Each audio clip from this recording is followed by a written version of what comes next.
बहुत पुराने समय की बात है। एक छोटे से गांव में एक साधारण सा कुम्हार रहता था। उसकी जिंदगी बहुत सादा थी, लेकिन उसका अनुशासन बहुत मजबूत था। वो हर सुबह सूरज निकलने से पहले उठता, अपने गधे पर 2 मटके लादता और गांव के बाहर बहने वाली नदी की ओर निकल पड़ता। ठंडी हवा, शांत रास्ता और पैरों के नीचे मिट्टी की खुशबू, यही उसकी रोज की दुनिया थी। उसके दोनों मटके बहुत पुराने थे। एक मटका बिल्कुल सही था, न उसमें दरार थी और न ही कोई कमजोरी। दूसरा मटका नीचे से टूटा हुआ था, जिसमें से हर कदम पर पानी टपकता रहता था। जब कुम्हार घर पहुंचता तो एक मटका पूरा भरा होता और दूसरा आधे से भी कम। जो सही मटका था, उसे इस बात का बड़ा घमंड था कि वो अपना काम 100% करता है। उसे लगता था कि वही मालिक की मेहनत को बचाता है। वो टूटे मटके को बार बार ताने मारता रहता, तेरी वजह से मालिक को रोज नुकसान होता है, तू अब किसी काम का नहीं रहा, एक दिन वो तुझे जरूर फेंक देगा। टूटा मटका हर बात दिल पर ले लेता। वो खुद को बोझ समझने लगा। उसे लगने लगा कि वो सिर्फ नुकसान ही करता है। दिन बीतते गए, लेकिन टूटे मटके की उदासी बढ़ती गई। एक दिन उससे चुप नहीं रहा गया। उसने भारी मन से कुम्हार से कहा, मालिक, आप बहुत मेहनत करते हैं, लेकिन मेरी वजह से वो मेहनत अधूरी रह जाती है। मैं हर दिन आधा पानी गिरा देता हूं।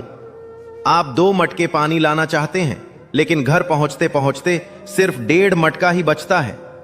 अब समय आ गया है कि आप मुझे हटा दें, मेरी जगह कोई नया मटका ले आइए। आपसे दूर जाना दुख देगा, लेकिन यही सही फैसला है। कुम्हार ने उसकी बात ध्यान से सुनी। उसकी आंखों में कोई गुस्सा नहीं था, बस एक गहरी समझ थी। वो बोला, मन छोटा मत करो, हर चीज का एक मकसद होता है। कल जब हम पानी भरकर लौटेंगे तो रास्ते को ध्यान से देखना। अगली सुबह रोज की तरह कुम्हार नदी गया, दोनों मटकों में पानी भरा और घर की ओर चल पड़ा। रास्ते में टूटा मटका ध्यान से देखने लगा। उसने देखा कि उसकी तरफ की जमीन हरी थी, छोटे छोटे पौधे उगे हुए थे और कई रंगों के फूल खिले हुए थे। हवा चल रही थी, फूल हिल रहे थे और पूरा रास्ता बहुत सुंदर लग रहा था। कुछ पल के लिए उसकी उदासी कम हो गई, लेकिन जैसे ही वो घर पहुंचा, फिर वही खालीपन लौट आया। उसने कहा, मालिक, रास्ता सच में बहुत सुंदर था, फूलों ने मन खुश कर दिया, लेकिन सच यही है कि आधा पानी फिर से गिर गया। आपकी मेहनत फिर अधूरी रह गई। कुम्हार मुस्कुराया और बोला, क्या तुमने कभी गौर किया कि ये फूल सिर्फ तुम्हारी तरफ ही क्यों हैं? मुझे शुरू से पता था कि तुम टूटे हुए हो, लेकिन मैंने तुम्हें बोझ नहीं समझा। मैं बाजार गया, वहां से बीज लाया और रोज उसी रास्ते में बोता रहा जहां से तुम्हारा पानी गिरता था। तुम रोज अनजाने में उन बीजों को सींचते रहे। आज उन्हीं की वजह से यह रास्ता इतना सुंदर हो गया है। मैं इन फूलों को बेचता हूं और इन्हीं से मेरा घर चलता है। इसलिए याद रखो, जिसे तुम कमजोरी समझते हो, वही किसी और के लिए सबसे बड़ी ताकत बन सकती है।